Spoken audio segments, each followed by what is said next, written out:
Well, Donald Trump fed his campaign with one attack after another on the media. It was the most extreme anti-media speak in U.S. modern history. After Trump's victory last week, there was hope that the president-elect would stand down, tone things down a bit. And then when Trump paid a visit to the White House to begin the transition, he did not allow any reporters to come along. A major departure from what had been tradition. And Trump continues to lash out at the New York Times. He is back on social media as well. Yesterday, he tweeted, "Wow, the New York Times is losing thousands of subscribers because of their very poor and highly inaccurate coverage of the Trump phenomenon." Well, I'm joined now by Frank Sesno from Washington. He is director of the George Washington University School of Media and Public Affairs. He's also a former White House correspondent and Washington bureau chief for CNN. Frank, it's good to see you. Thanks for taking the time to be on the day. What do you make of Donald Trump's tweets yesterday against the New York Times? We thought he was going to stop that. I don't think we should think anything. I don't think that we have any idea where Donald Trump is going to go. And in an interview that was broadcast nationally last night on the 60 Minutes program, he said that up against the media environment that he's in, even though he's going to restrain himself on Twitter and maybe not do so much once he's president, he's going to keep that as a way to go past the media and go right to the people. So I think we're going to continue to get the Donald Trump in one form or another, in one strength, either diluted or extra strength that we experienced at times during the campaign, depending on what he wants to say and who he's aiming at. And certainly this appointment of Steve Bannon inside the White House is an indication that that more combative side, that part of him and his psyche that turns the media from adversary into enemy, will occur from time to time. I wish it were otherwise, but I'm very concerned about that. Frank, don't you think there should maybe be more of an alarmist attitude among the media? I mean, Steve Bannon, his wife testified under oath about him making anti-Semitic remarks, and now he's going to be sitting in the Oval Office with the U.S. president. Isn't that something that the press should be, outraged about?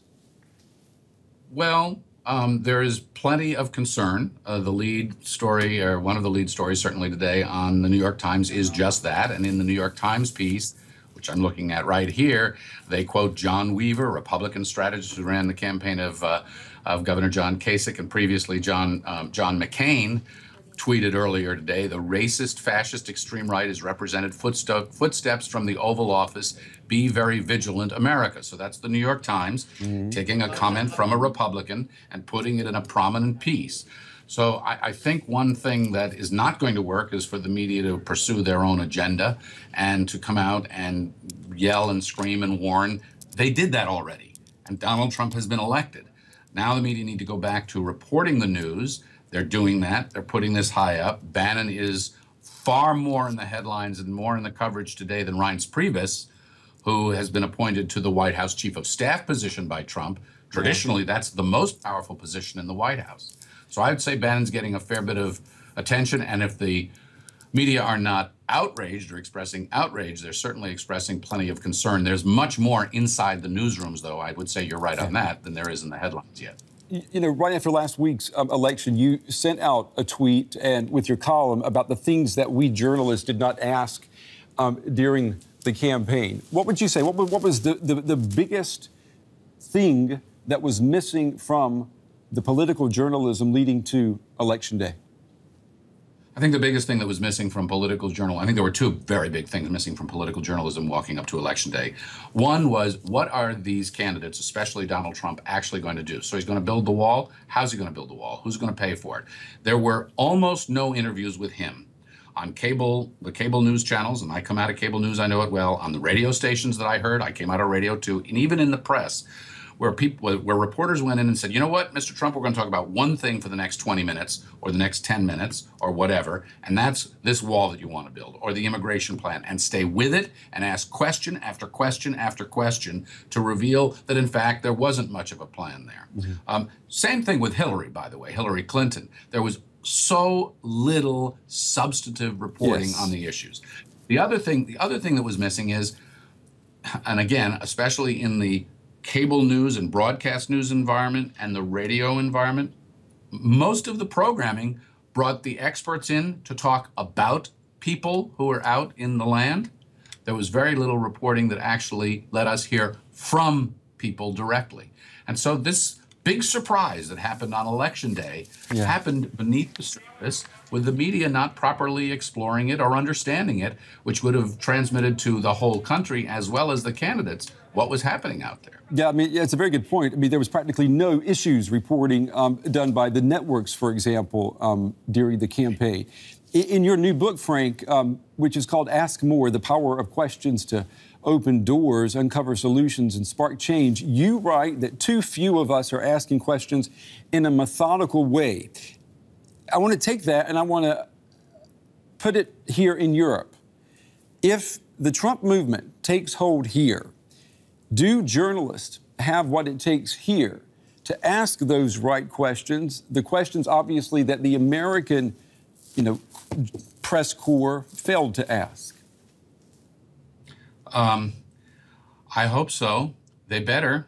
You now have two very significant events, Brexit and the Trump campaign, that shows that the questions need to be asked and the stories need to be conveyed in a concerted, organized, methodical, compelling way. That if all we do is get caught up in the charge, countercharge, horse race stuff, that the public will not have enough and sustained enough attention to the actual issues and the consequences. So, for example, in Trump's case, so he says he's going to build a wall and he's going to kick out all these immigrants, and the reporters who got a hold of him said, "How are you going to get 11 million people out of the country? You're going to put X number of buses on the road, however many times a day." And he says, "Oh, I don't know, we'll figure it out." Well, don't stop the conversation there. Well, Mr. Trump, what do you mean you're going to figure it out? Where are those buses going to come from? Who's going to round these people up? Are you going to ask neighbors to turn other neighbors in? What's going to be sufficient evidence? What's going to be the role of the police? And on it goes. And I think as these questions come round to Europe in terms of what you were just asking me a moment ago, this kind of what I call methodical, strategic questioning needs to take place. Journalists need to prepare their interviews in this day and age like lawyers going into a courtroom. Understanding and anticipating the response and having a follow-up, because they're playing to a jury that will decide something very important. Final, before we let you go, Frank, many here in Europe, they fear that journalism in the U.S. is no longer a watchdog. What do you say? A lot of people say that a victory for Trump is a total defeat for a free press. Well, I don't think it's a total defeat for a free press. It's not a very good day for a free press. It's less about the free press, actually, that I'm worried about than the public. Because even despite my complaint about the questions that were not asked and the better job that can be done, just as with Brexit, just as in other places we know, there were facts that were put out there. There was fact-checking that was going on, showing how Donald Trump was incorrect on so many cases. Yeah. There were also scores of letters from experts and others saying why Donald Trump was unfit for office or what have you, and the country voted that way anyway. Okay. So I'm as concerned about the public as I am about the press.